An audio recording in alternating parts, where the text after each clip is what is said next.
Hi வணக்கம். So நம்ம இந்த வீடியோவில் வந்து எக்கனாமிக்ஸோட சாப்டர் 3 பார்க்க போகிறோம். அண்ட் இதில் வந்து நம்ம ஏற்கனவே 2025க்கான ப்ரிலிம்ஸ் டெஸ்ட் பேட்ச் பற்றி டீட்டெயில்ஸ் சொல்லியிருந்திருப்போம். நான் இந்த டீட்டெயில்ஸ் பற்றின வீடியோ வந்து டிஸ்கிரிப்ஷனில் ஒரு லிங்க்காக தரேன். நீங்கள் வந்து அதில் போயிட்டு பார்க்கலாம். வேறஸ் நம்ம வந்து ஆல்ரெடி வந்து இதை பற்றின டீட்டெயில்ஸ் சொல்லியிருக்கோம். என்னென்னா குரூப் 1 அண்ட் 2 அண்ட் 4 இதுக்கான ப்ரிலிம்ஸ் ரிலேட்டடாக இந்த பேட்ச் வந்து நம்ம கொண்டு போயிட்டுருக்கோம். விருப்பம் உள்ளவங்க அந்த டீட்டெயில்ஸ் பார்த்துட்டு ஜாயின் பண்ணிக்கோங்க. இல்லைனா நீங்கள் www.gkshankar.com இந்த வெப்சைட்டை விசிட் பண்ணி பார்த்துட்டு நீங்கள் ஜாயின் பண்ணிக்கலாம். 10th ஸ்டாண்டர்ட் எக்கனாமிக்ஸ் புக்கிலேருந்து நம்ம ஸ்டார்ட் பண்ணுறோம். ஒரு சாப்டராக நான் நடத்துகிறேன். அந்தந்த சாப்டர்லேருந்து அந்த மொத்த புக்கிலேருந்து ஒரு டெஸ்ட்டு. இப்போ எக்கனாமிக்ஸ் 10th ஸ்டாண்டர்ட் புக் நான் 5 சாப்டர் நடத்தி முடிச்சிடறேன். நீங்கள் டெஸ்ட் எழுதிக்கலாம். கொஞ்சம் நான் இந்த கொஸ்டின் சேஞ்சு இந்த மாதிரியான விஷயத்தினால இந்த 5 சாப்டரை முடிக்க லேட் பண்ணிட்டதுனால உங்களுக்கு முன்னாடியே கொஸ்டின் கொடுத்துட்டேன். Which is 10th standard economics புத்தகத்திலிருந்து பைலிங்குவலாக போத் தமிழ் அண்ட் இங்கிலீஷில் ஆல்ரெடி நம்மளோட ஆப்பில் நீங்கள் வந்துட்டு இந்த வெப்சைட்டில் போய்ட்டு பர்ச்சேஸ் பண்ணாலும் ஆப்பில் வரும். இல்லைனா ப்ளே ஸ்டோரில் போய்ட்டு ஜிகே ஷங்கர் லேர்னிங் இன்ஸ்டியூட் அப்படின்னு டைப் பண்ணிங்கனாலும் அந்த ஆப்பில் வந்துட்டு 2025 ப்ரிலிம்ஸ் பேட்ச்னு சொல்லிட்டு ஒன்று லோட் ஆகிருக்கும். 1500 ரூபீஸில் இருக்கும். ஸோ அந்த ஆப்பில் வந்து already 10th standard economics questions வந்து பைலிங்குவலாக லோட் ஆகிடுச்சு. அது வந்து பிடிஎஃபாக இருக்கும். நீங்கள் பிடிஎஃபை ஃபோன் ஆர் கம்ப்யூட்டர் இல்லை லேப்டாப் டேப் ஏதோ ஒன்றில் வந்து இந்த பிடிஎஃபை வச்சுக்கிட்டு கையில் ஒரு ஓஎம்ஆர் ஷீட் எடுத்துக்கோங்க. ஓஎம்ஆர் ஷீட் எடுத்துகிட்டு இங்கே கொஸ்டினை பார்த்து இங்கே ஆன்சர் எழுதிடுங்க. அதுக்கப்புறம் அந்த ஆன்சரை கரெக்ஷன் பண்ணிவிட்டு மார்க் என்ன அப்படிங்கிறத நம்மளோட இன்ஸ்டிடியூட்டோட வாட்ஸ்அப் நம்பரில் 7358910548க்கு தெரிவிச்சிடலாம். இல்லைனாலும் ஃபர்தர் ஏதாவது டவுட்ஸ் இருந்ததுனாலும் இந்த நம்பருக்கு தெரிவிங்க. சரி, ஓகே, நம்ம கிளாஸுக்குள்ளே போகலாம். ஸோ இப்போதைக்கு சாப்டர் 3 இதை பற்றி பார்க்க போகிறோம். உணவு பாதுகாப்பு மற்றும் ஊட்டச்சத்து. ஸோ ஒரு சேஃபான பாதுகாப்பான உணவு, அதே சமயத்தில் நியூட்ரிஷனோட சேர்ந்த ஒரு உணவு, இந்த ரெண்டும் தான் நம்ம இப்போ பார்க்க போகிறோம். ஸோ ஃபஸ்ட்டு வந்து உணவுன்னு ஒன்று கிடைக்கிறதே மிக முக்கியமான தேவை இல்லையா? ஃபஸ்ட்டு உணவு கிடைக்கணும். அப்புறம் அது பாதுகாப்பான ஒரு சாப்பிடக்கூடிய மனிதன் எந்த விதமான தொற்றுக்கு உள்ளாகாத மாதிரியான ஒரு உணவாக இருக்கணும். அப்புறம் அது ஊட்டச்சத்து நிறைந்ததாக இருக்கணும். உடம்புக்கு என்ன தேவையோ அந்த மாதிரியான ஊட்டச்சத்தெல்லாம் நிறைந்ததாக இருக்கணும். இதில் நிறைய முக்கியமான பாயிண்ட்ஸ் இருக்குது. கதையை நல்லா கேட்டுக்கோங்க. தெளிவாக சரி வர நீங்கள் வந்து அதை கதை கேளுங்க. அதுக்கப்புறம் அது சார்ந்த கொஸ்டின்ஸை ட்ரை பண்ணுங்கள். திரும்ப திரும்ப திரும்ப திரும்ப படிங்க. ரிவிஷன் வந்து it is very very important. கவனம். சரி, ஓகே. இப்போது உண்ணுதல், பருகுதல், சாப்பிட்றது, குடிக்கிறது, இந்த மாதிரி இருந்தாலே அதை வந்து நம்ம வந்து உணவு அப்படின்னு சொல்லிடலாம். ஒரு போதுமான அளவு சாப்பிட்டா தான் ஆரோக்கியமாகவும் சுறுசுறுப்பாகவும் இருக்க முடியும். இது பார்க்க ரொம்ப பேசிக்காக தெரியலாம். ஆனால் இதுதான் ரொம்ப முக்கியம். இதை நம்ம சரியாக பண்ணுறதில்ல இல்லையா? போதுமான அளவு ஊட்டச்சத்து எடுத்துக்கிறது இல்லை, போதுமான அளவு உணவு எடுத்துக்கிறது இல்லை, ஒரு சரிவிகித உணவு எடுத்துக்கிறது இல்லை, என்ன தேவையோ அந்த உணவு எடுத்துக்கிறது இல்லை. அது மாதிரிலாம் நிறைய மிஸ்டேக்ஸ் நம்ம பண்ணுறோம். உயிரை வளர்க்கும் உபாயம் கண்டேன், அதனால் உடலை வளர்த்தேன் உயிர் வளர்த்தேனே அப்படின்னு சொல்லிலாம் நீங்கள் கேள்விப்பட்டிருக்கலாம். அந்தளவுக்கு உணவோட முக்கியத்துவம் இருக்குது. சரி, உணவு பாதுகாப்பு அப்படின்னா என்ன அப்படின்ட்டுனா, ஸோ இது வந்து ரொம்ப இம்பார்ட்டண்ட்டான ஒரு மெயின்ஸ் பேஸ்டு கொஸ்டின் கூட, மெயின்ஸ் பேஸ்டு டெஃபினிஷனும் கூட. இந்த டெஃபினிஷன் வந்து நீங்கள் ஒரு மெயின்ஸ் பாயிண்ட் ஆஃப் வியூவில் படிக்கிறீங்க அப்படின்ட்டுனா ரொம்ப ரொம்ப இம்பார்ட்டண்ட்டான டெஃபினிஷன். ஒரு ஆன்சர் எழுதும் போது இந்த டெஃபினிஷன் மாதிரியான விஷயங்களில் மேற்கோள் காட்டி அதுக்கப்புறம் ஒரு மெயின்ஸுக்கு வந்து ஆன்சர் எழுதணும். ஸோ அந்த பாயிண்ட் ஆஃப் வியூவில் இது ரொம்ப ரொம்ப இம்பார்ட்டன்ட். யார் கொடுக்குறது இந்த டெஃபினிஷனை? FAO. எந்த ஆண்டு கொடுக்குறாங்க? 2009. எல்லா மக்களும் எல்லா நேரங்களிலும் போதுமான பாதுகாப்பான மற்றும் சத்தான உணவுக்கான உடல், சமூக, பொருளாதார அணுகுமுறையை கொண்டிருக்கும் போது அவர்களின் உணவு தேவைகளையும் சுறுசுறுப்பான மற்றும் ஆரோக்கியமான வாழ்க்கைக்கான உணவு விருப்பங்களையும் பூர்த்தி செய்வதில் உணவு பாதுகாப்பு இருக்கிறது. ஸோ இந்த டெஃபினிஷனை நீங்கள் அப்படியே ரீக்ரியேட் பண்ணலன்னா கூட அட்லீஸ்ட் என்னங்கிறதையாச்சும் ரீக்ரியேட் பண்ணிங்கன்னா கொஞ்சம் இது வந்துட்டு ஒரு நல்ல ஒரு இம்ப்ரெஷனை கொடுக்கும் மெயின்ஸ் பாயிண்ட் ஆஃப் வியூவில். நீங்கள் நல்லா கவனித்து பார்த்தீங்கன்னா, MS சுவாமிநாதன் அவர்கள், இந்திய பசுமை புரட்சியின் தந்தை அப்படின்னு அழைக்கப்படுற திரு MS சுவாமிநாதன் அவர்கள் வந்து father of green revolution in India இல்லையா? Father of green revolution in the world யாருன்னு சொல்லி நீங்கள் வந்து கமெண்ட் பண்ணுங்கள். முழுசாக வந்து வீடியோ பார்த்துட்டு அதுக்கப்புறம் அதை தேடி கமெண்ட் பண்ணுங்கள். இல்லை உங்களுக்கு முன்னாடியே தெரியும்னா இமீடியட்டாக கூட கமெண்ட் பண்ணுங்கள். அவர் ஒரு டெஃபினிஷன் கொடுக்குறாரு. அதில் ரொம்ப இம்பார்ட்டண்ட்டான ஒரு விஷயம் இருக்குது. அதை நீங்கள் கவனிச்சிக்கணும். சரிவிகித உணவு, பாதுகாப்பான குடிநீர், சுற்றுச்சூழல் சுகாதாரம், ஆரம்ப சுகாதாரம் பராமரிப்பு மற்றும் ஆரம்ப கல்விங்கிறார். உணவு பற்றி பேசும்போது இங்கே கல்வி எடுத்துகிட்டு வராரு. ஆகியவற்றிற்கான உடல், பொருளாதாரம் மற்றும் சமூக அணுகல் என்பது ஊட்டச்சத்து பாதுகாப்பு அப்படின்னு டெஃபினேஷன் கொடுக்குறாரு. பிரைமரி எஜுகேஷன் அப்படிங்கிறதையும் சேர்த்து சொல்கிறாரு. யார்? எம்எஸ் சுவாமிநாதன் அவர்கள். நார்மலாக எல்லாரும் டெஃபினேஷன் கொடுக்குறது தானே அப்படின்னா, இவரோட டெஃபினேஷனில் பிரைமரி எஜுகேஷனையும் சேர்த்துருக்காரு. அதை தெளிவாக நம்ம வந்து பார்த்துக்கணும். உணவின் அடிப்படை கூறுகள் என்ன மாதிரி வந்து நம்ம உணவோட அந்த பேசிக் கிளாசிஃபிகேஷன் கொடுக்குறோம். 3 அடிப்படை கூறுகள், 3 டைப்ஸ் இருக்குது. அவைலபிலிட்டி, அசஸ், அப்சார்ப்ஷன் அப்படின்னு சொல்லுவோம். இருப்பு, அணுகல், உட்கொள்ளுதல். நம்ம நல்லா புரிஞ்சுக்கிட்டோம்னா எந்த ஒரு உயிரினமாக இருந்தாலும் காலையிலேருந்து சாயந்தரம் வரைக்கும் அது ஆண் உயிரினமா, பெண் உயிரினமா, வயதானதா, மாற்றுத்திறனாளியா, அது மாதிரியான கிளாசிஃபிகேஷன்லாம் எதுவுமே இல்லாமல் எல்லா உயிரினங்களும் காலையிலேருந்து சாயந்தரம் வரைக்கும் பண்ணக்கூடிய ஒரே வேலை உணவை தேடி ஓடுறது. உணவு உணவு உணவுன்னு உணவை தேடி ஓடுறது மட்டும்தான் அந்த உயிரினங்களோட ஒரே வேலையாக இருக்கும். அதை மனிதன் எப்போ அட்டைன் பண்ணி உணவில் வந்து தன்னிறைவு அடைகிறானோ, என்றைக்கு வந்து மனிதன் வந்து தான் கொஞ்ச நேரம் வந்து வகுப்பு அட்டன் பண்ணால் கூட, தான் வேறு வேலை செஞ்சுக்கிட்டு இருந்தால் கூட, உணவை பாதுகாத்து வச்சுட்டேன், நான் போய் திரும்ப வந்து சமைச்சு சாப்பிட்ற முடியும் அப்படின்னு ஒரு ஸ்டேஜுக்கு வரானோ, அந்த ஸ்டோரிங்கை எப்போ கற்றுக்கிறானோ அதன் பிறகு தான் மனிதனுக்கு நேரம் கிடைக்குது.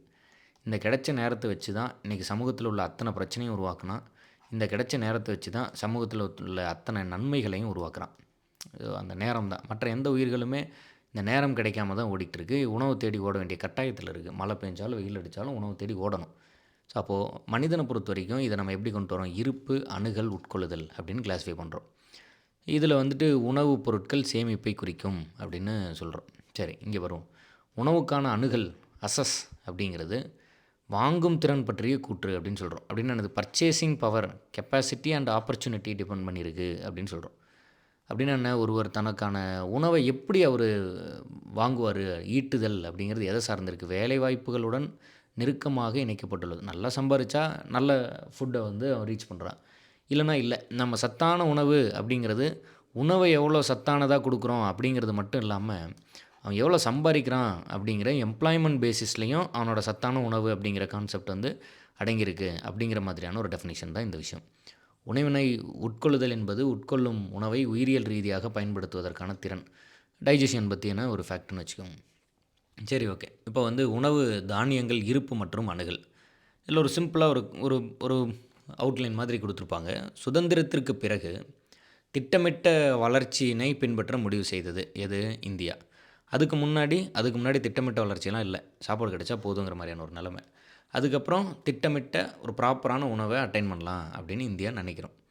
அப்போது அன்னைக்கு இருந்த அந்நிய செலாவணி அதை வச்சு நம்மளால் என்ன பண்ண முடியல அப்படின்ட்டுனா, சாதாரணமாக வெளிநாடுகள்லேருந்து நமக்கு தேவையான பொருட்களை இறக்குமதி, இம்போர்ட் பண்ணிக்க முடியல. விடுதலை வாங்கிட்டு நம்ம ஒரு சத்தான சாப்பாடு, ப்ராப்பரான சாப்பாடு எடுத்துக்கலாம்னு நினைக்கிறோம்.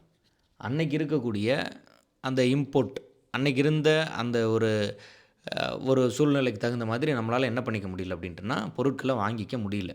அப்போது பணக்கார நாடுகளிலிருந்து உணவு தானியங்களை சலுகை விலையில் இந்தியா கோர வேண்டி இருந்தது.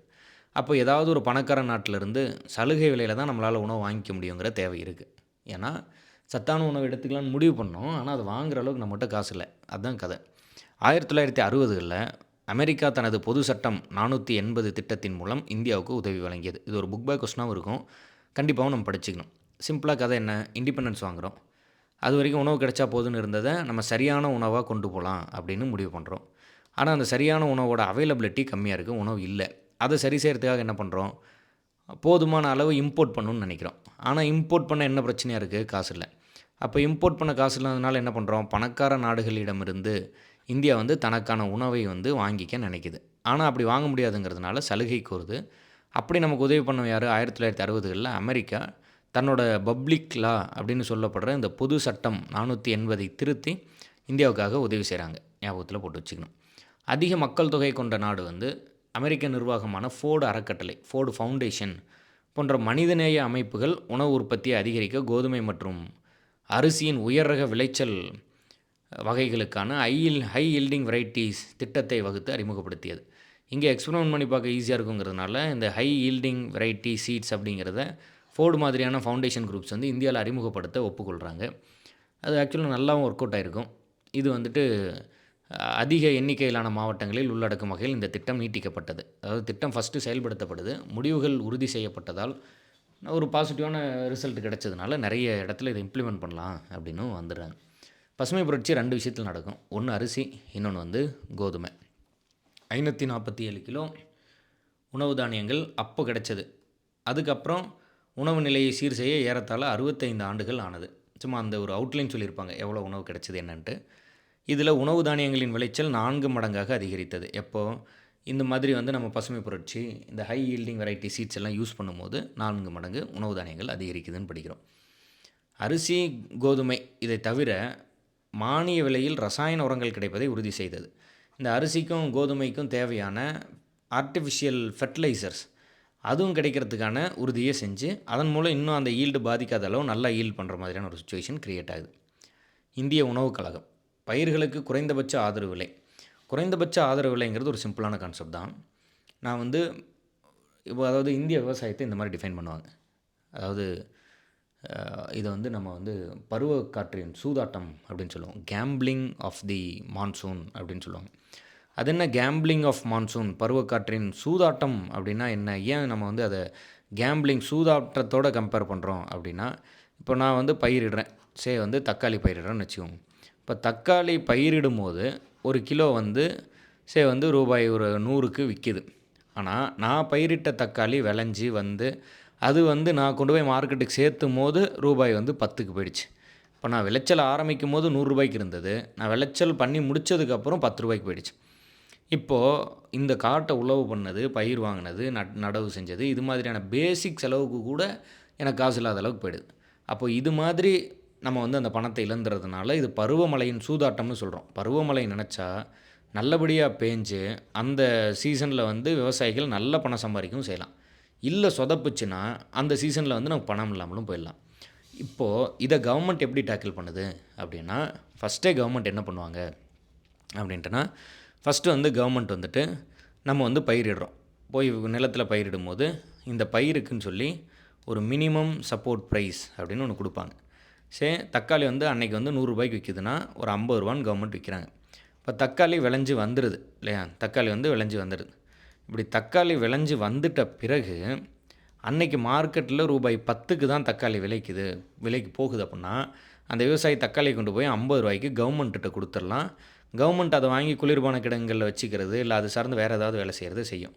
இல்லை ஒரு வேளை அன்னைக்கு வந்து மார்க்கெட் வந்து 100 ரூபாய்க்கு போகுது அப்படின்னா, விவசாயி கவர்மெண்ட்டு கொடுக்கணும்னு ஒன்றும் கட்டாயம்லாம் இல்லை, போய் வந்து இந்த மாதிரி மார்க்கெட்டில் இருக்கக்கூடிய விலைக்கு விற்றுக்கலாம்.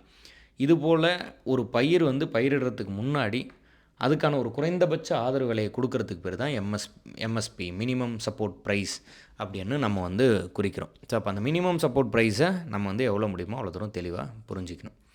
சரி, இதே போல் இதில் வந்து நம்ம வந்து தொழில்நுட்பங்களை பயன்படுத்தி சுதந்திரத்திற்கு 2000 கரெக்டாக 2000ங்கிற ஆண்டு வருது இல்லையா? அந்த ஆண்டு வரும்போது இடைப்பட்ட காலத்தில் நாட்டில் பால் உற்பத்தி 8 மடங்கு, முட்டை உற்பத்தி 40 மடங்கு, மீன் உற்பத்தி 13 மடங்கு. இருப்பினும் இது இந்த பருப்பு வகைகள் which is pulses and oil seeds இந்த ஏரியாவில் வந்து தன்னிறைவு பெறுவதில் வெற்றி பெறவில்லை. இந்தியா வந்துட்டு மக்களின் தேவைகளை பூர்த்தி செய்ய இறக்குமதியை நம்பியுள்ளதுன்னு சொல்கிறோம். அப்படின்னா என்ன கதை? அரிசி, கோதுமை இது ரெண்டையும் அந்த ஹை ஈல்டிங் சீட்ஸ் அப்படிங்கிற ஒரு கேட்டகரி வச்சு நம்ம வந்து ஓரளவுக்கு அதில் வந்து ஒரு 4 மடங்கு இதோட அவுட்புட்ஸ்லாம் அதிகரித்து இந்தியாவோட உணவு தேவையை கொஞ்சம் பூர்த்தி பண்ணோம். இது மட்டும் இல்லாமல் தொழில்நுட்பம் வந்து வேறு சில ப்ராடக்டோட உற்பத்தி அதிகரிச்சுது.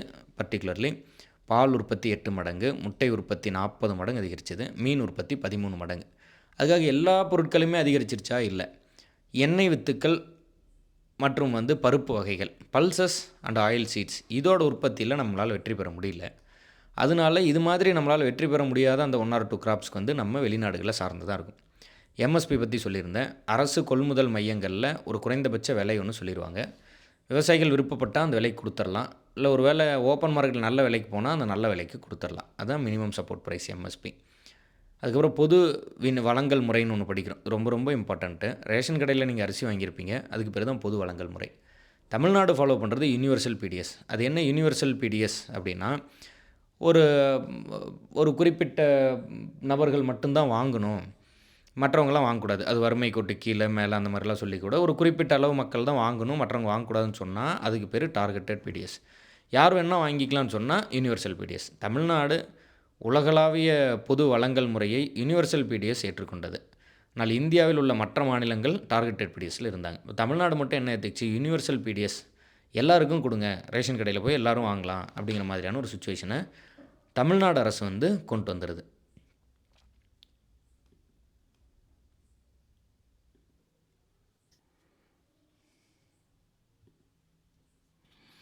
சரி, ஓகே டன். ஸோ அப்போ நம்ம வந்துட்டு இந்த targeted BDS and universal BDS அப்படிங்கிறத பற்றி பார்த்தோம். அண்ட் இது ரிலேட்டடாக ஒரு ஆக்ட் இருக்குது, ஸ்கூல் புக்லேயும் கொடுத்துருக்கிறதுனால ரொம்ப ரொம்ப இம்பார்ட்டண்ட்டான ஆக்ட்டு. தேசிய உணவு பாதுகாப்பு சட்டம், நேஷ்னல் ஃபுட் செக்யூரிட்டி ஆக்ட். எந்த ஆண்டு? 2013. இப்போ நிறைய 2A எக்ஸாம் மெயின்ஸ் வரைக்குமே எல்லாம் அப்ஜெக்டிவ் டைப்பாக மாறிட்டதுனால மேபி டைரெக்டாக இந்த மாதிரியான கொஸ்டின்ஸ் கேட்குறதுக்கு சான்சஸ் இருக்குது. ஸோ 2013 நிறைவேற்றப்படுது. 50% நகர்ப்புற குடும்பங்களையும் மற்றும் 75% கிராமப்புற குடும்பங்களையும் உள்ளடக்கியதாகும் அப்படின்னு சொல்லுது. ஸோ அப்போது அர்பனில் 50%, ரூரலில் 75%. ஒரு குறிப்பிட்ட அளவுகோலின் அடிப்படையில் அடையாளம் காணப்பட்டு முன்னுரிமை குடும்பங்கள், ப்ரியாரிட்டி ஹவுஸ் ஹோல்ட்ஸ் அப்படின்னு அழைக்கப்படுது. அப்படின்னா ஒன்றும் இல்லை, சாப்பாடோட ரீச், சாப்பாடு கிடைக்கிறது, அவைலபிலிட்டி எந்த அளவுக்கு இருக்குது இல்லை அப்படிங்கிறத வச்சு முன்னுரிமை குடும்பம் அந்த மாதிரி நம்ம வந்து ஸ்ப்ளிட் பண்ணி அதன் அடிப்படையில் நம்ம வந்து ஃபுட்டை கொண்டு போய் சேர்த்துறோம். 2013 தேசிய உணவு பாதுகாப்பு சட்டம் வந்து இந்தியாவுக்கு இயற்றப்பட்டுச்சு, இந்திய நாடாளுமன்றத்தில் இயற்றப்படுது. அதே போல் தமிழ்நாட்டில் எப்போ வந்துச்சு அப்படின்னு ஒரு இது கொடுத்துருக்காங்க, அது இன்னுமே ரொம்ப ரொம்ப இம்பார்ட்டண்ட் இல்லையா? ஸோ அதை வந்து தெளிவாக நீங்கள் வந்து பார்த்துக்கணும். இந்தியாவில் தேசிய உணவு பாதுகாப்பு சட்டம் துவங்கி 3 ஆண்டுகளுக்கு பின்னர் இச்சட்டம் தமிழ்நாட்டில் நவம்பர் 1, 2016 அன்று துவங்கப்பட்டது. ஸோ அப்போ தமிழ்நாட்டில் தேசிய உணவு பாதுகாப்பு சட்டம் எப்போ வருது அப்படின்ட்டுனா நவம்பர் 1, 2016. சரி, ஓகேட்டன். அடுத்து உணவு பாதுகாப்பில் நுகர்வோர் கூட்டுறவின் பங்கு. பொதுவாக மக்களுக்கு விலையில் தரமான பொருட்களில், அதாவது குறைவான விலையில் தரமான பொருட்களை வழங்குவதில் நுகர்வோர் கூட்டுறவு முக்கிய பங்கு. நுகர்வோர் கூட்டுறவுனா என்ன அப்படின்னா, ஒரு சிம்பிள் ஃபேக்ட் தான், நிறைய காசு இல்லை, அதனால இந்த குவாலிட்டியான பொருட்களை வாங்குறதுக்கு ஒரு பெரும் பிரச்சனையாக இருக்குது. ஸோ அப்போ கம்மி விலையில் குவாலிட்டியான அதிக தரம் வாய்ந்த பொருட்களை கொண்டு போய் அதை வாங்க முடியாமல் இருக்கக்கூடிய மக்கள்கிட்ட கொண்டு போய் சேர்த்துறது தான் இதோட ஒரு ஒன்லைன் டார்கெட். அதுதான் இதோட ஃபேக்ட்.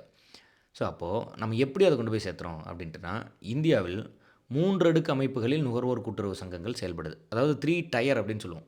இப்போ நம்ம நிர்வாக முறையே 3 அடுக்கு முறை தான். எடுத்துக்காட்டால் மத்திய அரசு, central government, which is union government. அதுக்கு அடுத்ததில் மாநில அரசு, அதுக்கு அடுத்ததில் பஞ்சாயத்து அரசுகள் அப்படின்னு 3 பவர் செக்டர் இருக்குது.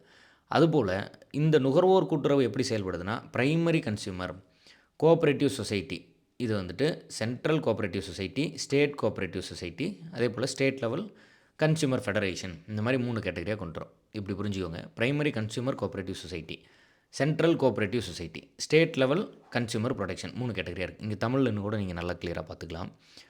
முதன்மை நுகர்வோர், மத்திய நுகர்வோர் கூட்டுறவு, மாநில அளவிலான நுகர்வோர் கூட்டமைப்புகள், இந்த மாதிரி 3 கேட்டகரியாக பிரிக்கிறோம். 50,000க்கும் மேற்பட்ட கிராம அளவிலான சங்கங்கள் இதன் மூலமாக செயல்படுது. இது என்ன பண்ணுதுன்னு நம்ம ஏற்கனவே சொல்லியிருந்தோம். கம்மி விலையில் குவாலிட்டியான ஃபுட்டை கொண்டு போய் சேர்த்துது. அனைத்து நியாய விலை கடைகளிலும் சுமார் 94% கூட்டுறவு நிறுவனங்களால் நடத்தப்படுகின்றன. இதுதான் ரொம்ப ரொம்ப இம்பார்ட்டன்ட். தமிழ்நாட்டில் இயங்கும் அனைத்து நியாய விலை கடைகளிலும் சுமார் 94% கூட்டுறவு சங்கங்களால் நடத்தப்படுகின்றன. அப்போ தமிழ்நாட்டில் இதில் 2 பாயிண்ட் படிக்கிறீங்க. மக்களுக்கு ஒரு இந்த ரேஷன் கடை மூலமாக மக்களுக்கு ஒரு தரமான பொருளை ஃபஸ்ட்டு உணவை கொண்டு போய் சேர்த்துறது டார்கெட்டு இல்லையா? உணவை கொண்டு போய் சேர்த்தணுங்கிறது டார்கெட். அதில் யாருக்கு சேர்த்தணும் அப்படின்னு முடிவு பண்ணி ஏழைகள் அல்லது வந்து வருஷத்துக்கு இவ்வளோ சம்பளம் அல்லது இது மாதிரியான சில கேட்டகரிஸ் வச்சு அவங்களுக்கு மட்டும் கொண்டு போய் சேர்த்தனோம்னா டார்கெட்டட். தமிழ்நாடு என்ன எடுத்துக்கிச்சு? யூனிவர்சல். அதில் அடுத்த கட்டமாக என்ன பண்ணுறோம்? உணவு பாதுகாப்பு சட்டம்னு ஒன்று இருக்குன்னு படிக்கிறோம். இந்திய அளவில் 2013. தமிழ்நாட்டுக்கு எப்போ வந்துச்சு? 3 வருஷம் கழிச்சு 2016 வந்துச்சுன்னு படிக்கிறோம். உணவு பாதுகாப்பில் நுகர்வோர் கூட்டுறவு என்ன பண்ணுது? 50,000க்கும் மேற்பட்டது இருக்குது. 3 கேட்டகரியில் செயல்படுது, பிரைமரி, சென்ட்ரல், ஸ்டேட்டுன்னு. தமிழ்நாட்டில் 94% ரேஷன் கடைகள் எல்லாம் இந்த மாதிரியான கூட்டுறவு சங்கங்கள் மூலமாக செயல்படுது. இதுதான் இதில் நம்ம சொல்லியிருக்கக்கூடிய கதை. அண்ட் இங்கே வந்து பஃபர் ஸ்டாக் அப்படின்னு ஒன்று படிக்கிறோம், சேமிப்பு கிடங்கு. அதிகமாக விளையும் போது அதை நம்ம சேமிக்கணும், கம்மியாக விளையும் போது அதிகமாக விளையும் போது சேமித்ததை எடுத்து பயன்படுத்தணும். இப்போ என்ன பிரச்சனை? இப்போ நீங்கள் தக்காளி வந்து 2 நாள் 3 நாளில் கெட்டு போயிடும்னா அதை சேமித்து வைக்கக்கூடிய கிடங்குகள், குளிர் சாதன கிடங்குகள் வந்து நமக்கு வேணும். ஸோ அதை கவர்மெண்ட் என்ன பண்ணுது, எப்படி? இது மாதிரியான விஷயங்கள் தான் இங்கே நம்ம பேசுகிறோம். உபரி உற்பத்தி இருக்கும் மாநிலங்களில் விவசாயிகளிடமிருந்து கோதுமை, உபரி உற்பத்தினா அதிகம், கோதுமை இந்திய உணவுக் கழகத்தின் எஃப்சிஐ யார் மூலமாக வாங்குறாங்க? இதுவே ஒரு கொஸ்டினாக கேட்டிருந்தாங்க ஒரு முறை. இந்திய உணவுக் கழகத்தின் மூலம் வாங்குகிறது. விவசாயிகளுக்கு அவர்களின் பயிர்களுக்கு முன்பே அறிவிக்கப்பட்ட விலை வழங்கப்படுகிறது. இதுதான் எம்எஸ்பி. அதாவது அந்த குடோனில் கொண்டு வந்து விவசாயிகள் விற்றாங்கன்னா, இந்த பயிருக்கு இவ்வளோ விலை அப்படின்னு பயிரிடுறதுக்கு முன்னாடியே அறிவிக்கப்பட்ட ஒரு விலை இருக்குது. அதை வந்து கொடுக்குறாங்க. இந்த பயிர்களின் உற்பத்தியை உயர்த்துவதற்காக விவசாயிகளுக்கு ஊக்கத்தொகை வழங்குவதற்கு விதைப்பு பருவத்திற்கு முன்னர் ஒவ்வொரு ஆண்டும் குறைந்தபட்ச ஆதரவு விலை பயிரிடுறதுக்கு முன்னாடியே இந்த இது வந்துட்டு சொல்லிடுவாங்க.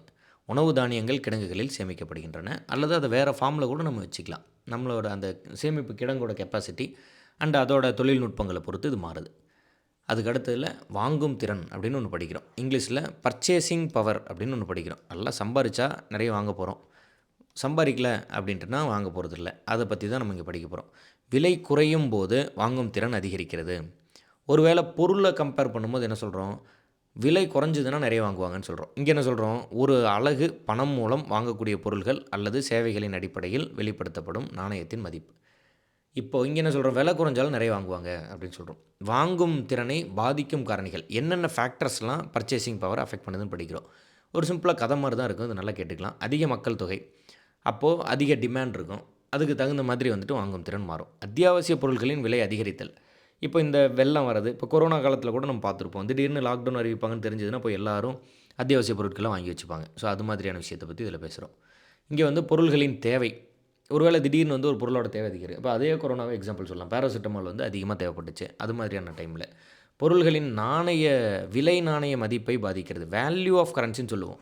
இப்போ நம்ம தாத்தா காலத்தில் இருந்த 100 ரூபாயும் இன்றைக்கி நம்மக்கிட்ட இருக்கக்கூடிய 100 ரூபாயும் 100 ரூபானே நம்ம பேர் வச்சுருந்தா கூட, ஆனால் இது ரெண்டோட மதிப்புங்கிறது வேறு. அதுதான் பொருளின் நாணய மதிப்பை பாதிக்கிறதுன்னு படிக்கிறோம். அன்றைக்கி இருந்த 100 ரூபாய்க்கு, தாத்தா காலத்தில் இருந்த 100 ரூபாய்க்கு நீங்கள் நிலமே வாங்கிடலாம். இன்றைக்கி இருக்க 100 ரூபாய்க்கு ரொம்ப சாதாரணமாக செலவாகிவிடும். ஸோ அந்த நாணயத்தின் மதிப்பை வந்து இந்த வாங்கும் திறன் பாதிக்குதுன்னு படிக்கிறோம். பொருள்களின் உற்பத்தி மற்றும் அளிப்பு.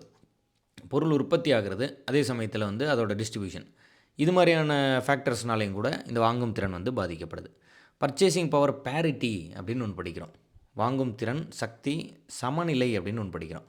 அப்படின்னா என்னென்னா, இது ஒரு பொருளாதார கோட்பாடு, பொருளின் விலையுடன் சரி செய்யப்பட வேண்டிய தொகையை மதிப்பிடுகிறது.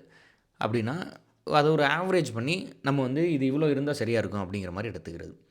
நாடுகளின் வருமான நிலைகள் மற்றும் வாழ்க்கை செலவு தொடர்பான பிற தொடர்புடைய பொருளாதார தரவு அல்லது பணவீக்கம் மற்றும் பணவீக்கம்னா இன்ஃப்ளேஷன், பணவாட்டம் அப்படின்னா டீஃப்ளேஷன், சாத்தியமான விகிதங்களை ஒப்பிடுவதற்கு வாங்கும் சக்தி சமநிலை பயன்படுகிறது. இன்ஃப்ளேஷன் டிஃப்ளேஷனாக கணக்கிடணும்னு சொல்கிறாங்க. இந்தியா 3வது பெரிய பொருளாதாரம். இது ரொம்ப ரொம்ப இம்பார்ட்டண்ட்டான பாயிண்ட்டு, தெளிவாக ஞாபகம் வச்சுக்கோங்க. கரண்ட் அஃபேர்ஸ் பற்றியும் இதை பற்றி நம்ம நிறைய பேசிக்கிட்டே இருப்போம். எவ்வளோ பெரிய பொருளாதாரம் என்ன ஏதுன்னு அந்த கதை வந்து நிறைய பேசு பொருளாகவே இருந்துகிட்டே இருக்கும். India is the 3rd largest economy. பெரிய மார்க்கெட் இருக்குது. சீனா மிகப்பெரிய பொருளாதாரமாக மாறியது. அமெரிக்காவை 2வது இடத்திற்கு தள்ளியது. 3மே சொல்லிட்டாங்க. ஃபஸ்ட் இடத்துல யார்? சீனா இருக்கான். 2வது இடத்துல அமெரிக்கா, 3வது இடத்துல இந்தியா.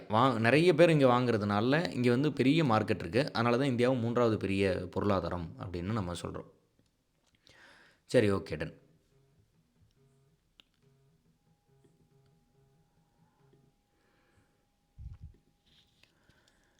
அதுக்கடுத்ததில் இந்த வாங்கும் திறனை பாதிக்கக்கூடிய மோஸ்ட் இம்பார்ட்டண்ட்டான இன்னொரு காரணி வறுமை.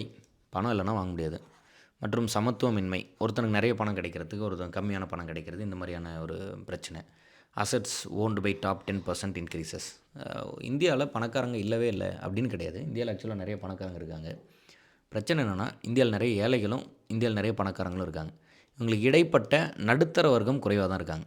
அப்போது ஒரு நாட்டில் நடுத்தர வர்க்கம், மிடில் கிளாஸ் பீப்புள் நிறைய இருக்கிறது தான் ஒரு நல்ல ஆரோக்கியமான க்ரோத். அதிக பணம் வச்சவனும் பணமே இல்லாமல் இருக்கணும், 2 எக்ஸ்ட்ரீமுக்கு இருக்கிறது வந்து ஒரு ஆபத்தான நிலை. இவன்கிட்ட ரொம்ப பணம் இல்லை, ஒருத்தன்ட்ட ரொம்ப அதிகமான பணம் இருக்குது. அந்த கேப்பை குறைக்கிறது தான் இந்த பொருளாதாரத்தில் நம்ம அடைய வேண்டிய மிக முக்கியமான ஒரு சாதனையே அதுதான். சரி, ஓகே. இந்தியாவின் வேளாண் கொள்கை.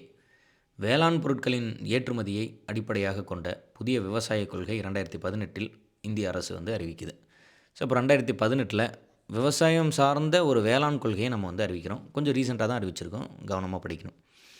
அண்ட் இதில் வந்துட்டு அந்த எம்எஸ்பி, அந்த பொருள் உயர்றது, அதில் என்னென்ன பாதிப்புகள் இருக்குது, இது மாதிரி ஜென்ரலாக தான் பேசியிருப்பாங்க. நீங்கள் ஒரு முறை சும்மா அதை படித்து பாருங்கள். இந்தியாவின் வேளாண் கொள்கை முக்கிய கூற்று உற்பத்தி திறனை உயர்த்துதல், ஒரு ஹெக்டருக்கு அதிக பொருள் வர்றது, ஏழை விவசாயிகளின் நலன்களை பாதுகாத்தல், இது மாதிரியான பேசிக் ஃபேக்டர்ஸ் தான். அண்டு விவசாயத்துறையை நவீனமாக்குதல். நீங்கள் அதில் பயன்படுத்துகிற டிராக்டரு, ட்ரோன் மூலமாக நம்ம வந்து மருந்தடிக்கிறது, பெஸ்டிசைட்ஸ்லாம் வந்து ட்ரோன் மூலமாக கொண்டு வரது, நிறைய விஷயத்தில் நவீனமயப்படுத்தணும்னு நினைக்கிறோம். படுத்துறது மூலமாக தான் நம்ம வந்து இதில் உள்ள பிரச்சனைகளை ஃபேஸ் பண்ணி ஜெயிக்க முடியும். ட்ரிப் இரிகேஷன் படிப்போம். அதாவது சொட்டு நீர் பாசனம்னு. இன்றைக்கி நிறைய டைப்ஸ் ஆஃப் இரிகேஷன் வந்துருச்சு. தண்ணியை குறைவாகவும் அதே சமயத்தில் எல்லா தாவரங்களுக்கும் ரீச் ஆகிற மாதிரி நம்ம வந்து பண்ணோம்னா அதெல்லாம் தான் இந்த விவசாயத்துறையில் வரக்கூடிய நவீனமயம். சுற்றுச்சூழல் சீர்கேடு பெரும் பிரச்சனை. இந்த பெஸ்டிசைட் நிறைய பயன்படுத்தினோம்னா இந்த மருந்து போய் என்ன பண்ணும் அப்படின்ட்டுனா நதிகளில் சேரும்போது அது என்ன பண்ணிடும்னா அந்த ஆல்கையை வச்சு பூஞ்சையை வந்து நிறைய வளர வச்சிடும். அப்படி இந்த பூஞ்சை நிறைய வளர்ந்ததுன்னா நிறைய வந்து அந்த ஆற்று மேற்பரப்பில் படிஞ்சு போய் அதனால வந்து உள்ளுக்குள்ளே வந்து இருக்கக்கூடிய உயிரினங்கள் பாதிக்கப்படும். அதுக்கு பேர் வந்து நம்ம யூட்ராஃபிகேஷன் அப்படின்னு படிப்போம். இது மாதிரியான பிரச்சனைகள்லாம் வருது. ஸோ ஈல்டு அதிகம் வருதுன்னு நம்ம ஆர்டிஃபிஷியல் பெஸ்டிசைட்ஸ்லாம் பயன்படுத்தினா கூட இந்த மாதிரி வரக்கூடிய பிரச்சனைகள்லாம் தான் நம்ம வந்து சுற்றுச்சூழல் சீர்கேடுன்னு சொல்கிறோம். அதிகாரத்துவ தடைகள் பியூரோக்ராட்டிக் அப்ஸ்டகல்ஸ் அப்படின்னு படிப்போம். அது என்ன பியூரோக்ராட்டிக் அப்ஸ்டகல்ஸ் அப்படின்னா, இப்போது விவசாயத்தில் டிராக்டர் வாங்கினா ஒரு 10 லட்ச ரூபாய்க்கு வரக்கூடிய வண்டி வந்து 4 லட்ச ரூபா மானியம் 6 லட்ச ரூபா தான் சொல்கிறாங்கன்னு வச்சுக்கோங்க. ஆனால் இதை கொண்டு போய் இம்ப்ளிமெண்ட் பண்ணாமல் அல்லது இந்த விஷயம் தெரியாமல் வரக்கூடிய விவசாயிக்கு அந்த அவேர்னஸை பற்றி சொல்லாமல் அல்லது இதில் வழங்குறதுல ஏதாவது தடை இல்லை லஞ்சம் வாங்குறது அந்த மாதிரி ஏதாவது ஒரு ஒரு பிரச்சனைகள் இருக்கிறதெல்லாம் தான் அதிகாரத்துவ தடை. இது வந்து இது வரைக்கும் நம்ம படித்தது ஒரு சில ஜென்ரலான பாயிண்ட்ஸ் படித்தோம். அதுக்கு முன்னாடி வந்துட்டு ரொம்ப இம்பார்ட்டண்ட்டான ஒரு சில ஃபேக்ட்ஸ்லாம் படிச்சிருந்தோம். மெயின்ஸ் பாயிண்ட் ஆஃப் வியூலையும் சரி ப்ரிலிம்ஸ் பாயிண்ட் ஆஃப் வியூலையும் சரி என்னை கேட்டால் most important very very important part அப்படின்னா இந்த வறுமையின் பல பரிணாமத்தின் இயல்பு multi dimensional nature of poverty அப்படின்னு படிப்போம். மல்டி டைமென்ஷனல் பாவர்ட்டி அப்படின்னு ஒன்று படிப்போம். பாவர்ட்டி வறுமை அப்படிங்கிறது ஒரு விஷயத்தினால ஏற்படுறதில்ல. அதுக்கு நிறைய காரணிகள் இருக்குது. அந்த நிறைய காரணிகளால் தான் வறுமை வருது அப்படின்னு நம்ம படிக்கிறது தான் மல்டி டைமென்ஷனல் பாவர்ட்டி. அந்த நிறைய காரணங்கள் என்னென்ன, அதில் எதை நம்ம எடுத்துக்கணும், எப்படியெல்லாம் பண்ணுறோம், அந்த மாதிரி கதையை பற்றி இதில் பார்க்கலாம். மல்டி டைமென்ஷனல் பாவர்ட்டி இண்டெக்ஸ் அப்படின்னு படிப்போம். ஐக்கிய நாடுகள் வந்து இதை வந்து அறிமுகப்படுத்துது. 2010ஆம் ஆண்டிலிருந்து இதை தொடங்கி அறிமுகப்படுத்துகிறாங்க. இங்கே தான் டெஃபினிஷன் கொடுக்குறாங்க. வறுமை என்பது ஒற்றை பரிணாமம் அல்ல, அது பல பரிணாமங்களை கொண்டது என்ற கருத்தை அடிப்படையாக கொண்டது. இது வந்து ஒரு விஷயத்தை சார்ந்து வறுமைன்னு ஒன்று உருவாகிறது இல்லை. It has so many categories. அதனால தான் வறுமை வந்து உருவாகுதுன்னு படிக்கிறோம். உடல் நலம், கல்வி, வாழ்க்கை தரம், வருமானம், அதிகாரமின்மை, பணியின் தரம் மற்றும் வன்முறையினால் அச்சுறுத்தப்படுதல் போன்ற ஏழை மக்களின் அனுபவத்தை இழக்கும் பல காரணிகளால் பல பரிணாம வறுமை உருவாகிறது. அப்போது health, education, living standards, income, threat from violence, disempowerment, quality of work இதை தெளிவாக படிக்கணும். இதில் நானே ஒரு 2-3 முறை இந்த கொஸ்டின்ஸ் பார்த்துருக்கேன் டிஎன்பிசியில். இதில் இருக்கக்கூடிய இந்த ஃபேக்டர்ஸை கொடுத்துட்டு இதில் எது வந்து மல்டி டைமென்ஷனல் பாவர்ட்டியோட ஒரு இது கிடையாது அந்த மாதிரிலாம் வந்து கேட்பாங்க. ஸோ அப்போ அதெல்லாம் வந்து நம்ம தெளிவாக படித்து வச்சிடணும். மல்டி டைமென்ஷனல் பாவர்ட்டியில் எது எது வரும் எது எது வராதுன்னு சொல்லி தெரிஞ்சுக்கணும். தமிழ் அண்ட் இங்கிலீஷ் எல்லாத்துலேயுமே தெளிவாக படிச்சிருங்க. நான் இன்னொரு முறை கூட படிக்கிறேன், நல்லா கிளியராக லிசன் பண்ணிக்கோங்க. உடல் நலம், கல்வி, வாழ்க்கை தரம், வருமானம், அதிகாரமின்மை, பணியின் தரம், குவாலிட்டி ஆஃப் ஒர்க்கு, வன்முறையினால் அச்சுறுத்தப்படுதல், இதெல்லாம் தான் மல்டி டைமென்ஷனல் பாவர்ட்டிக்கான இம்பார்ட்டண்ட்டான ரீசன்ஸ் பார்க்குறோம். Health, education, living standards, income, threat from violence, quality of work, disempowerment. So தெளிவாக வந்து படித்து வச்சுக்கோங்க. அப்படியே அடுத்த கண்டென்ட்டு ஸ்கூல் புக் ரொம்ப ரொம்ப இம்பார்ட்டண்ட்டு நான் சொல்கிறதுக்கான காரணம் இதுதான். நீங்கள் ஈவன் மெயின்ஸ் எக்ஸாமுக்கே படித்தா கூட ஸ்கூல் புக்கை படிச்சுக்கிட்டு அதுக்கப்புறம் கரண்ட் அஃபேர்ஸ் படிச்சுக்கிட்டு அதுக்கப்புறம் நீங்கள் வந்து எக்ஸ்ட்ராவாக எந்த புத்தகத்துக்கு வேணாலும் போங்க. நம்ம சொல்ல காரணம் என்னென்னா, நீங்கள் இந்தியாவை பற்றி ஒரு விஷயம் பேசும்போது அது கூட கம்பேரிட்டிவாக என்ன பண்ணிடுவாங்கன்னா தமிழ்நாடு பற்றி சொல்லிடுவாங்க. ஸோ அப்போ இந்தியா, தமிழ்நாடு இதை கம்பேர் பண்ணி சொல்லிடுறதுனால நம்ம வந்து அதை அந்தந்த இடத்துல ப்ராப்பராக சூப்பராக படிச்சுட்டு வந்துடலாம். அதுதான் ஸ்கூல் புக்கோட மகிமை. கிளியராக படிச்சிருங்க. தமிழ்நாட்டின் பல பரிணாம வறுமை குறியீடு அறிக்கை 2018. இதில் வந்து நம்ம என்ன சொல்கிறோம், 3 வகையாக பிரிக்கிறோம். எப்படி உயர் வறுமை மாவட்டம், அதுக்கு அடுத்ததில் வந்து அந்த அந்த வறுமையோட நிலை வந்து அப்படியே குறைச்சிக்கிட்டே வரும். மிதமான ஏழை மாவட்டம், குறைந்த அளவிலான வறுமை உள்ள மாவட்டம். 30% இருக்குது. ரொம்ப வறுமையில் கம்மியாக இருக்க டிஸ்ட்ரிக். வறுமையே ஒரு 40% இருக்கக்கூடியது மிக அதிக இது இருக்குது. 30-40%க்குள்ளே மிதமான ஏழை மாவட்டங்களாக இருக்குது. தமிழ்நாட்டில் உள்ள மாவட்டங்களை 3 கேட்டகரியாக பிரித்தோம்னா நிறைய வறுமை இருக்குது. 40%க்கு மேலே 30-40% மிதமான வறுமை அப்படின்னு ஒரு கேட்டகரி இருக்குது.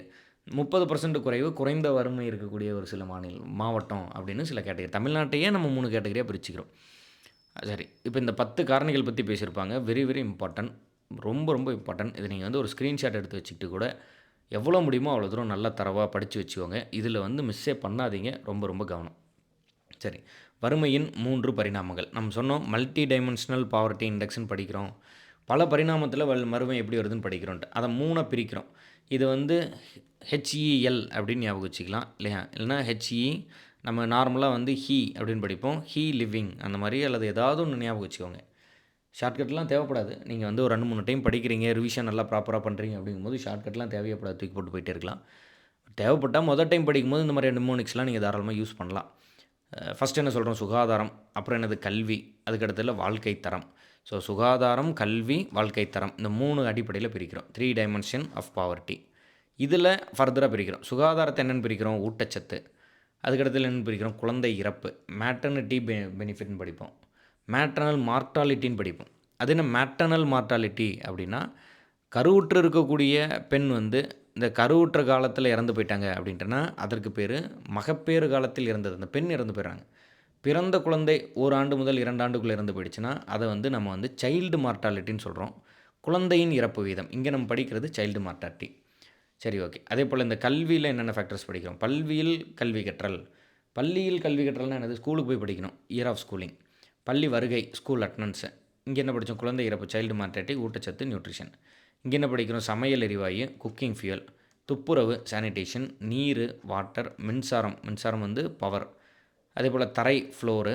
அதே போல் சொத்துக்கள், அசட்ஸ். இந்த 10 கேட்டகரிஸை வச்சு தான் எதை முடிவு பண்ணுறோன்னா 3 dimensional poverty which is multi dimensional poverty. பல பரிமாண வறுமை அப்படிங்கிறது நம்ம கால்குலேட் பண்ணுறோம். இந்த இடம் ரொம்ப ரொம்ப இம்பார்ட்டன்ட். 1994க்கு பிறகு தமிழ்நாட்டோட கிராமப்புற மற்றும் நகர்ப்புறங்களில் வறுமை படிப்படியாக குறைந்துள்ளது. அதுக்கு நிறைய ரீசன்ஸ் இருந்தாலும் அமாங் த ரீசன் நான் என்ன சொல்லுவேன் அப்படின்ட்டுனா, நிறைய அர்பனைசேஷன் ஆகிடுச்சு 94க்கு பிறகு. நிறைய நவீனமயமாகுது. அதனால அதோட வறுமை வந்து கொஞ்சம் குறையுது. இந்தியாவில் அதன் மக்கள் தொகையுடன் ஒப்பிடும்போது சிறிய ஏழ்மை மொத்த கொண்டுள்ளது. மொத்த இந்தியாவோட கம்பேர் பண்ணும்போது தமிழ்நாட்டில் உள்ள ஏழ்மையின் பங்கு வந்து கொஞ்சம் கம்மி. 2005க்கு பிறகு இந்தியாவில் பல மாநிலங்களை விட வறுமை குறைப்பு தமிழ்நாட்டில் வேகமாக உள்ளது. 14, 17 வரையிலான காலங்களில் வறுமை ஒழிப்பு திட்டங்களில் தமிழ்நாடு முன்னிலை வகிக்கிறது. தற்போது இந்திய அரசு வறுமையை ஒழிக்க பல கொள்கைகளையும் திட்டங்களையும் செயல்படுத்தி வருகிறது. எல்லாம் பூரா ஜென்ரலான பாயிண்ட்ஸ் தான். இது ரொம்ப ரொம்ப இம்பார்ட்டன்ட். இந்த டேபிளேஷன் கிளியராக படிச்சிருங்க. தமிழ்நாட்டில் அதிக மற்றும் குறைவான எம்பிஐன்னா என்னது? Multi dimensional poverty index. பல பரிணாம வறுமை குறியீடு. அதை பற்றி சொல்லியிருக்கோம். முதல் 5 மாவட்டம் என்ன இருக்குது? காஞ்சிபுரம், சென்னை, கடலூர், கோயம்புத்தூர், நாகப்பட்டினம். கடைசி 5 என்ன இருக்குது? தருமபுரி, பெரம்பலூர், ராமநாதபுரம், விருதுநகர், அரியலூர். இதெல்லாம் கடைசி 5 மாவட்டம். மொதல் 5 கடைசி 5. அது தெளிவாக படித்து வச்சுக்கோங்க. அண்ட் இது ஏற்கனவே நடத்தியிருந்தோம் இல்லையா? தமிழ்நாட்டில் வந்த அறிக்கை. அந்த இதில் வந்துட்டு எதிர்காலத்தில் தமிழ்நாடு இந்தியாவின் ஒரு மாதிரி மாநிலமாக மாற வாய்ப்பு இருக்குது. முழுசாக வந்து நம்ம வறுமையை ஒழிச்சிட்டோம் அப்படின்ட்டுனா இந்தியாவின் மாதிரி மாநிலமாக மாறுவோம். அதை பற்றி சொல்லியிருப்பாங்க. அதுக்கடுத்தது ஊட்டச்சத்து மற்றும் சுகாதாரம். இதுவுமே மெயின்ஸ் பாயிண்ட் ஆஃப் வியூலையும் சரி, ப்ரிலிம்ஸ் பாயிண்ட் ஆஃப் வியூலையும் சரி ரொம்ப இம்பார்ட்டன்ட். என்ன கேட்டால் பர்டிகுலராக மெயின்ஸ் பாயிண்ட் ஆஃப் வியூவில் இது ரொம்ப ரொம்ப இம்பார்ட்டன்ட் அப்படின்னு நான் சொல்லுவேன். ஊட்டச்சத்தின் நிலை. ஊட்டச்சத்துனா என்ன? அந்த கதையை வந்து இதில் சொல்லியிருப்பாங்க. உணவு பாதுகாப்பில் ஊட்டச்சத்தும் பாதுகாப்பும் அடங்கும் என்பதை நாம் முன்னரே குறிப்பிட்டோம். முன்னரே குறிப்பிட்டோம். நமது நாடு உணவு உற்பத்தியில் தன்னிறைவு அடைந்திருந்தாலும் மக்களின் ஊட்டச்சத்து நிலையில் முன்னேற்றங்களை அடையவில்லை. இது ரொம்ப ரொம்ப இம்பார்ட்டன்ட். நல்லா கிளியராக உள்வாங்கிக்கோங்க. உணவு உற்பத்தியில் நம்ம தன்னிறைவில் இருந்தால் கூட நம்மகிட்ட உணவு விளையுது. ஆனால் கூட ஊட்டச்சத்தில் நம்ம வந்து தன்னிறைவு அடையலை. சரி, இங்கே என்ன சொல்கிறோம்? 2015-16 27% கிராமப்புற பெண்களும் 16% நகர்ப்புற பெண்களும் ஊட்டச்சத்து குறைபாடு உடையவர்கள். அதுவே வந்து தேசிய குடும்ப சுகாதார கணக்கெடுப்பின் அறிக்கையை வந்து சொல்லுதுன்னு சொல்லி இதை கொண்டு வரோம். இந்த நேஷ்னல் ஃபேமிலி ஹெல்த் சர்வே 5ன்னு சொல்லி இப்போ கூட கரண்ட் அஃபேர்ஸில் ஒரு இது இருந்தது. அதையும் கூட நம்ம ஒரு வீடியோவாக பண்ணியிருக்கோம். நம்ம வந்து நீங்கள் இந்த மெயின்ஸ் பிளேலிஸ்ட் குரூப் 2A 2025 மெயின்ஸ்னு சொல்லி ஒரு பிளேலிஸ்ட் இருக்கும். அதில் பார்த்திங்கன்னா இந்த NFHS பற்றி ரேணு சார் வந்து ஒரு வீடியோ பேசியிருப்பார். ரொம்ப சூப்பராக இருக்கும். விருப்பம் உள்ளவங்க பார்த்துருங்க. அதுக்கு அடுத்ததில் இதில் வந்து இந்தியாவில் கிராமப்புற மற்றும் நகர்ப்புற வயதுக்கு மேற்பட்ட, அதாவது ஒரு வயது கொடுக்குறோம், ரத்த சோகைக்கு ஆளாகிறாங்க அப்படின்னு படிக்கிறோம். ரத்த சோகை அப்படின்னா அனீமியா அப்படின்னு ஒரு disease. More than half the women in the reproductive age. 15லேருந்து 49 வயசு தான் இந்த ரீப்ரொடக்டிவ் ஏஜ். அவங்க வந்து போத் அர்பன் அண்ட் ரூரலில் தே ஆர் அனிமிக். இது வந்து மிக மோசமான ஒரு சூழல். அதாவது என்னென்னா, அனிமிக் அப்படின்ட்டுனா அதோட சிம்டம்ஸ் என்ன அப்படின்ட்டுனா லேசினஸ். ரொம்ப லேசியாக இருப்பாங்க. ஒரு சோம்பலாகவே இருக்க மாதிரி இருக்கும். ஏன்னா மூளைக்கு பிரெயினுக்கு போதுமான அளவு ஆக்சிஜன் போகாது. அதனால ஒரு மாதிரி சோம்பலாகவே இருப்பாங்க.